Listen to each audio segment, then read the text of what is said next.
All in one நண்பர்கள் அனைவருக்கும் வணக்கம். இந்த வீடியோல இன்னைக்கான டிடிடி ரிலேட்டடா இருக்கக்கூடிய முக்கியமான அப்டேட்ஸ் எல்லாத்தையும் ஒன் பை ஒன்னா இந்த வீடியோல நம்ம பார்க்கலாம். இன்னைக்கு காலையில 10 மணிக்கு திருப்பதி அக்கமடேஷன்ஸ் வந்து ஓப்பன் பண்ணியிருந்தாங்க. நிறைய பேர் புக் பண்ணியிருப்பீங்க. ஒரு சிலர் வந்து புக்கிங்ல எரர் வந்ததா வந்து சொல்லியிருந்தீங்க. இதுக்கு முன்னாடி நான் ஒரு டைம் வந்து உங்களுக்கு வீடியோ போஸ்ட் பண்ணும்போது சொல்லியிருந்தேன். அந்த மாதிரி எரர் காட்டுச்சுன்னா கண்டினியூவா வந்து நீங்க ட்ரை பண்ணிட்டே இருங்க அந்த எரர்ல. மேபி உங்களுக்கு நெக்ஸ்ட் பேஜ் லோட் ஆகுறதுக்கு வாய்ப்புகள் வந்து இருக்கு. ஸோ அடுத்த இன்னொருத்தவங்க வந்து அந்த இத வந்து லாக் பண்ணியிருக்காங்க அப்படின்ற மாரி எரர் வந்துச்சு அப்படின்னா, அது என்ன அப்படின்னா, உங்களுக்கு பேமெண்ட்ல வரக்கூடிய எரரா தான் இருக்கும். மத்தபடி நம்ம ட்ரை பண்ணிக்கிட்டே இருந்தா கண்டிப்பா புக் பண்ண முடியும். ஸோ இப்போ இந்த திருப்பதி அக்கமடேஷனோட ஸ்டேட்டஸ் எப்படி இருக்கு அப்படின்னு பார்த்தீங்கன்னா, ஸோ மோஸ்ட்லி எல்லா நாளுமே வந்து உங்களுக்கு புக் ஆயிடுச்சு. 10ஆம் தேதியில வந்து ஒரு ஸ்ரீனிவாசம் காம்ப்ளெக்ஸ் அந்த ரூமும் உங்களுக்கு அதே மாரி வந்து பார்த்தீங்கன்னா, ஒரு 12ஆம் தேதி, 22ஆம் தேதியில ஒவ்வொரு ரூம் மட்டும் தான் அவைலபிள் இருக்கு. மீதி எல்லா புக்கிங்ஸுமே ஓரளவுக்கு வந்து எல்லா நாளுமே புக் ஆயிடுச்சு. இந்த டைம் வந்து மாதம் வந்து ஓப்பன் ஆகல. மேபி லேட் ஆயி கூட வந்து ஓப்பன் ஆகலாம்.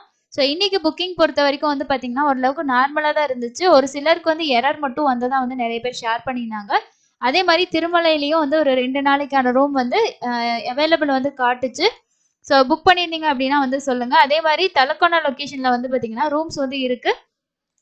இங்க வந்து முழுக்க முழுக்க உங்களுக்கு வாட்டர் ஃபால்ஸ் ஒரு சிவன் கோவில் மட்டும் தான் இருக்கு. ஓகேங்களா? ஸோ இது வந்து உங்களுக்கு இந்த இடத்துக்கு நீங்க போறீங்க, அங்கேயே ஸ்டே பண்ணி இந்த இத பார்க்க போறீங்க அப்படின்னா நீங்க புக் பண்ணலாம்.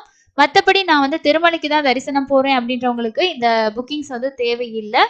ஸோ அடுத்தது வந்து என்ன அப்டேட் அப்படின்னு பார்த்தீங்கன்னா, இன்னைக்கு ஆஃப்லைன் டோக்கன்ஸ் வந்து என்ன மாதிரி, ஸோ எத்தன மணி வரைக்கும் முடிஞ்சது, இப்ப ஏதாவது அவைலபிள் இருக்கா அப்படின்னு சொல்லி நெறைய பேர் பார்ப்பீங்க. பட் இன்னைக்கு வந்து பார்த்தீங்கன்னா, டோக்கன்ஸ் இன்னைக்குமே ஒரு 9 மணி 9:30க்குள்ள எல்லா டோக்கனுமே வந்து கம்ப்ளீட்டா தீர்ந்துருச்சு. நைட்டு 10 மணிக்கான ஸ்லாட் தான் வந்து லாஸ்ட்டா வந்து குடுத்துருக்காங்க. எதனால இப்படி டிக்கெட் ஸ்லாட் வந்து சீக்கிரம் முடிஞ்சிருச்சு அப்படின்னு சொல்லி பார்த்தோம் அப்படின்னா, நேத்து திருச்சானூர்ல பத்மாவதி தாயார் கோவிலோட பிரம்மோற்சவத்தோட கடைசி நாள். அதனால பஞ்சமி தீர்த்தம் இது எல்லாமே விசேஷம் தான். திருமலையில பக்தர்களோட கூட்டமும் வந்து இப்போ அதிகமா தான் இருக்கு. ரீசன் வந்து பஞ்சமி தீர்த்தத்துக்கு வந்திருக்கவங்க எல்லாருமே வந்து திருமலைக்கு வந்து தரிசனம் பார்த்துட்டு தான் திரும்புவாங்க அப்படின்றனால, ஸோ இன்னைக்கு வந்து கூட்டம் அதிகமா தான் இருக்கும். இன்னைக்கு, நாளைக்கு 2 நாள் போக, அடுத்த நாள் நீங்க வந்து தரிசனத்துக்கு போற மாரி பிளான் பண்ணீங்கன்னா ரொம்ப பெஸ்ட்டா இருக்கும். ஏன்னா, இப்ப கூட்டம் அதிகமா இருக்கும்போது உங்களுக்கு டோக்கன் இல்லாத தரிசன டைமும் வந்து கண்டிப்பா அதிகமா தான் இருக்கும். ஸோ நேத்து தர்ஷன் ஸ்டேட்டஸ் படி எவ்வளோ நேரம் ஆயிருக்கு அப்படின்னு பார்த்தீங்கன்னா, 30 மணி நேரம் ஆயிருக்கு. சர்வ தர்ஷன டோக்கன்ல வந்து பார்த்தீங்கன்னா, டோக்கன் இல்லாம போக்கூடிய தரிசனத்துக்கு வந்து மேக்ஸிமம் வந்து 30 மணி நேரம் மினிமம் அப்ராக்ஸிமேட்டா ஆகுது அப்படின்னு சொல்லியிருக்காங்க. ஸோ இந்த டைமிங் மேபி இன்னைக்கு இன்க்ரீஸ் ஆகுறதுக்கு வாய்ப்பு இருக்கு. மேபி ரெடியூஸ் ஆகுறதுக்கும் வாய்ப்பு இருக்கு. ஸோ அதனால நீங்க போறதுக்கு பிளானிங் வச்சிருக்கீங்க அப்படின்னா, இத பார்த்து பிளான் பண்றது ரொம்ப பெஸ்ட்டா இருக்கும். அடுத்தது ரூ. 300 தர்ஷன், டோக்கன் வாங்கிட்டு போறது, இது எல்லாமே நெறைய பேர் வந்து தர்ஷன் போயிட்டு வந்துட்டு உங்களோட அப்டேட்ஸ் வந்து நெறைய பேர் ஷேர் பண்ணியிருந்தீங்க. கண்டிப்பா அடுத்து போறவங்களுக்கு அது ரொம்ப யூஸ்ஃபுல்லா தான் இருக்கும். ஸோ தர்ஷனுக்கு எவ்வளோ நேரம் ஆகுது, நாங்க இந்த டைம் போயிருந்தோம், இந்த டைம் டோக்கன் வாங்குனோம், அந்த மாரி உங்களோட எக்ஸ்பீரியன்ஸ வந்து ஷேர் பண்றது ரொம்ப பெஸ்ட்டா இருக்கும்.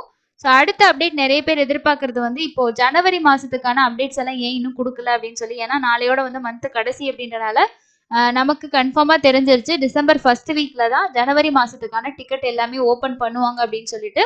அது மட்டும் இல்லாம திருப்பதியில நேத்து வந்து லோக்கல் டெம்பிள்க்கான சேவா டிக்கெட் வந்து காலையில 10 மணிக்கு ஓப்பன் ஆகும் அப்படின்னு சொன்னாங்க. ஆனா வந்து ஸ்ரீ கல்யாண வெங்கடேஸ்வர சுவாமி டெம்பிள் மங்காபுரத்துல இருக்கு இல்லையா? ஸோ இங்க மட்டும் தான் சேவா டிக்கெட் வந்து ஓப்பன் ஆகிருச்சு. கல்யாணோற்சவம். திருச்சானூர்லயோ இல்ல மத்த கோவில்கள்லயோ வந்து பாத்தீங்கன்னா எந்த சேவாவுமே ஓப்பன் ஆகல. அதுவுமே நெறைய பேர் கமெண்ட்ல வந்து கேட்டிருந்தீங்க.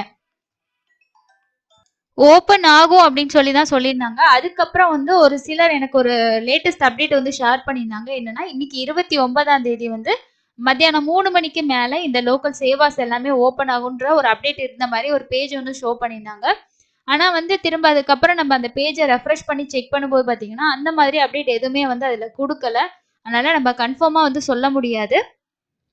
மேபி உங்களுக்கு வந்து திருச்சானூர் பத்மாவதி தாயார் கோவில்ல கல்யாணோற்சவமோ, இல்லன்னா வந்து சுப்ரபாத சேவாவோ, இல்ல வேற ஏதாவது சேவாஸ் நீங்க புக் பண்ணணும்னா, இன்னைக்கு மத்தியானம் 3 மணிக்கு மேல வேணும்னா ஒரு டைம் வந்து செக் பண்ணி பாருங்க. ஏதாவது ஓப்பன் ஆகியிருக்கா இல்லையா அப்படின்னு சொல்லிட்டு. ஆனா டிடிடி வந்து அஃபிஷியலா எதுவுமே இதுவரைக்கும் அவங்க வந்து அப்டேட் குடுக்கல. ஸோ அவங்க என்ன அப்டேட் குடுத்துருக்காங்க அப்படின்னா, இந்த ஸ்ரீ கல்யாண வெங்கடேஸ்வர சுவாமி டெம்பிள்ல மட்டும் அந்த கல்யாணோற்சவ டிக்கெட். ஸோ அது மட்டும் தான் வந்து பார்த்தீங்கன்னா, இன்னைக்கு காலையில 9 மணிக்கு மேல ஓப்பன்ல வந்து இருந்துச்சு. அத மட்டும் தான் அவங்க அஃபிஷியல் அப்டேட்டா வந்து குடுத்துருக்காங்க. ஸோ அதனால இன்னைக்கு இல்லன்னா நாளைக்கு ஒரு நாள் நம்ம வந்து சேவா டிக்கெட்க்கு வேணா வெயிட் பண்ணி பார்க்கலாம். ஏன்னா டிசம்பர் மாசத்துக்கு கண்டிப்பா ஓப்பன் ஆகணும் இல்லையா? சப்போஸ் வந்து இப்போ திருச்சானூர்ல பிரம்மோற்சவம் நடக்குது அப்படின்றனால நேத்து எதுவும் ஓப்பன் ஆகலையா என்னன்றது தெரியல. பட் இன்னைக்கு 3 மணிக்கு மேல ஓப்பன் ஆச்சுன்னா கண்டிப்பா நான் உங்களுக்கு அந்த இன்ஃபர்மேஷன் ஷேர் பண்றேன். அதுக்கப்புறம் ஜனவரி மாசத்தோட அப்டேட் எல்லாமே டிசம்பர் ஃபர்ஸ்ட் வீக்குக்கு மேல நம்ம வந்து எதிர்பார்க்கலாம். 1ஆம் தேதியில இருந்து நம்ம அந்த வீக் ஃபுல்லா எதிர்பார்க்கலாம். அதுக்கப்புறம் வந்து உங்களுக்கு வைகுண்ட ஏகாதசிக்கு எல்லாமே வந்து டிசம்பர் லாஸ்ட்ல தான் மேபி வந்து ஓப்பன் ஆகிறதுக்கு வாய்ப்பு இருக்கு. அது மட்டும் இல்லாம டிசம்பர் 16ஆம் தேதியும் 31ஆம் தேதியும் பிளாக்ல இருக்கு. அதுவுமே ஓப்பன் பண்ணுவாங்க. ஸோ அதோட அஃபிஷியல் அப்டேட் வந்தாலும் கண்டிப்பா நம்ம சேனல்ல எல்லாமே உங்களுக்கு வீடியோவா வரும். ஸோ உங்களுக்கு டிக்கெட் புக்கிங் வந்து ரூம் புக்கிங் அப்டேட் வந்தா கூட நம்ம வீடியோஸா வந்து உடனே ஷேர் பண்ணிடுவோம். ஏன்னா புதுசா புக் பண்றவங்களுக்கு அதோட புக்கிங் ப்ரொசீஜர் தெரிஞ்சுக்கணுன்றதுக்காக தான் நான் எப்பயுமே எல்லா வீடியோஸுமே ஷேர் பண்ணிட்டு இருக்கேன். கண்டிப்பா சேனல்ல வரக்கூடிய வீடியோஸ் உங்களுக்கு யூஸ்ஃபுல்லா இருந்தா சப்போர்ட் பண்ணுங்க. அதே மாதிரி இன்னொரு லேட்டஸ்டான அப்டேட்டும் வந்து குடுத்துருக்காங்க. ஸோ அது என்ன அப்படின்றத நான் உங்களுக்கு டீட்டெயிலா ஷேர் பண்றேன்.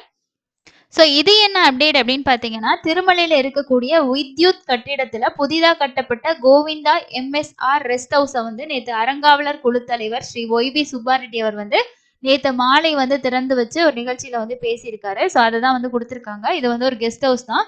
பெங்களூரை சேர்ந்த நன்கொடையாளர் எம்.ஆர். சீதாராம் சுமார் 7 கோடி செலவுல இந்த ஓய்வு இல்லத்தை வந்து கட்டியிருக்காரு அப்படின்னு சொல்லியிருக்காங்க. இது குறித்து செய்தியாளர்களிடம் பேசிய திரு ஒய்.வி. சுப்பாரெட்டி அவர்கள் வந்து என்ன சொல்லியிருக்காரு அப்படின்னா, திருமலையில பக்தர்களுக்கான தங்கும் வசதியை அதிகரிக்க நன்கொடையாளர் ஏலம் மூலம் 13 தங்கும் விடுதிகள் கட்ட ஒப்புதல் வந்து அளித்ததாக தெரிவிச்சிருக்காரு. கடந்த அரசாங்கத்தின் கொள்ளைகளுக்கு மாற்றாக முழுமையாக வெளிப்படை தன்மையுடன் ஊழலற்றதாகவும் தங்கும் விடுதிகளின் நிர்மாண பணிகள் நன்கொடையாளர்களிடம் ஒப்படைக்கப்பட்டுள்ளதாக அவர் வந்து அந்த செய்தி வெளியீட்டுல சொல்லியிருக்காங்க. அது மட்டும் இல்லாம 13 தங்கும் விடுதிகள் கட்டப்பட்டு பக்தர்களுக்கு 170 அறைகள் கிடைக்கும் என்றார்.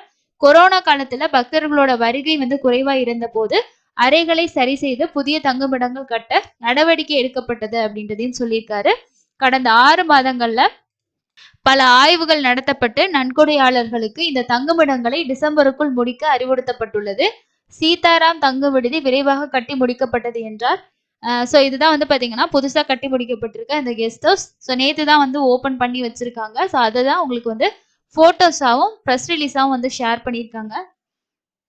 ஸோ இதுதான் லேட்டஸ்ட்டாக பக்தர்களுக்கு வந்திருக்கக்கூடிய ஒரு அப்டேட்டாக இருக்குது. ஸோ இது மட்டும் இல்லாமல் இன்னும் நிறைய வந்து பார்த்தீங்கன்னா தங்கும் விடுதிகள் வந்து ரெடி பண்ணிட்டு இருக்கதா தான் வந்து இந்த ப்ரெஸ் அப்டேட்டில் வந்து சொல்லியிருக்காங்க. நம்ம வந்து டிடிடிலேருந்து வரக்கூடிய எல்லா அப்டேட்ஸுமே நம்ம உங்களுக்கு ஷேர் பண்ணிட்டு இருக்கோம். ஏன் அப்படின்னா நம்ம ரெகுலராக வந்து இந்த விஷயங்களை தெரிஞ்சுக்கிட்டு தர்ஷன் போகிறது ரொம்ப யூஸ்ஃபுல்லாக இருக்கும் இல்லையா? ஸோ அதுக்காக தான் திருச்சானூர் பத்மாவதி தாயார் கோயிலோட பிரம்மோற்சவம் நேற்று ரொம்ப வெகு விமர்சையா வந்து பாத்தீங்கன்னா முடிஞ்சது. பஞ்சமி தீர்த்தத்திலேயே நிறைய பக்தர்கள் வந்து வந்திருந்தாங்க. திருச்சானூர்ல விலகிறதுக்கு கூட இடம் இல்லை, அவ்வளவுக்கு வந்து கூட்டம் ஹெவியா இருந்துச்சு அப்படின்றதையும் நிறைய பேர் ஷேர் பண்றதை நம்ம வந்து பார்த்திருந்தோம். உங்களுக்கு வேற ஏதாவது டவுட்ஸ் இருக்கு இல்ல ரீசெண்டா தர்ஷன் போயிட்டு வந்திருந்தீங்கன்னா கண்டிப்பா உங்களோட இன்ஃபர்மேஷனை கமெண்ட் செக்ஷன்ல ஷேர் பண்ணுங்க. ஜனவரி மாசம் பத்தி நிறைய பேர் வரி பண்ணிட்டு ரிப்பீட்டடா கமெண்ட்ல வந்து கேட்டுட்டே இருக்கீங்க. கண்டிப்பா ஓப்பன் ஆகும். ஸோ இந்த மாசம் கடைசி இல்லைனாலும் நமக்கு வந்து டிசம்பர் 1ஆம் தேதியில இருந்து நமக்கு ஒரு 10ஆம் தேதிக்குள்ள கண்டிப்பா அதோட ஓப்பனிங் அப்டேட்ஸ் வந்து கொடுப்பாங்க. 300 ரூபா 500 ரூபா ஆர்ஜித சேவா டிக்கெட், எலக்ட்ரானிக் டிப் அண்ட் திருமலையோட அக்கமடேஷன் இது எல்லாமே ஓப்பன் ஆகும். ஆனா நீங்க வைகுண்ட ஏகாதசிக்கு போற பிளான்ல வச்சிருக்கீங்கன்னா அந்த 2ஆம் தேதி லாஸ்ட்ல தான் ஓப்பன் பண்ணுவாங்க. ரொம்ப ஹெவி காம்படிஷன் இருக்கும். உங்களுக்கு டிக்கெட் கிடைக்கலனா கூட சர்வதர்ஷன் டோக்கன் யூஸ் பண்ணிக்கோங்க. அப்படி இல்லைன்னா ஃப்ரீ தர்ஷனுக்கும் கொடுத்துருவாங்க. ஸோ டோக்கன் இல்லாம யார் யார் வந்தாலும் லைன்ல ஜாயின் பண்ணி பாக்குற மாதிரி கூட ஆப்ஷன்ஸ் வந்து ரெடி பண்ணி கொடுப்பாங்க. அதனால கண்டிப்பா நம்ம அன்னைக்கு தர்ஷனம் போகலாம், ஒன்றும் பிரச்சனை கிடையாது. நீங்க ஜனவரி 1க்கு போற பிளான் வச்சிருந்தீங்கன்னா கூட சேம் இதே மெத்தட்ல நீங்க வந்து ஃபாலோ பண்ணிக்கலாம். ஸோ எதுவாக இருந்தாலும் கமெண்ட்ஸ்ல ஷேர் பண்ணுங்க. கண்டிப்பா எந்த லேட்டஸ்ட் அப்டேட் வந்தாலும் உடனே நம்ம சேனல்ல உங்களுக்கு வீடியோவா வந்து போஸ்ட் பண்ணுவோம். ஸோ எல்லா வீடியோவும் மிஸ் பண்ணாம பாக்குறதுக்கு சேனலை சப்ஸ்கிரைப் பண்ணிட்டு அது பக்கத்துல இருக்கக்கூடிய நோட்டிபிகேஷன் பட்டனையும் ஆன் பண்ணி வச்சுக்கோங்க. இன்னொரு பயனுள்ள பதிவுல சந்திக்கலாம். தேங்க்யூ.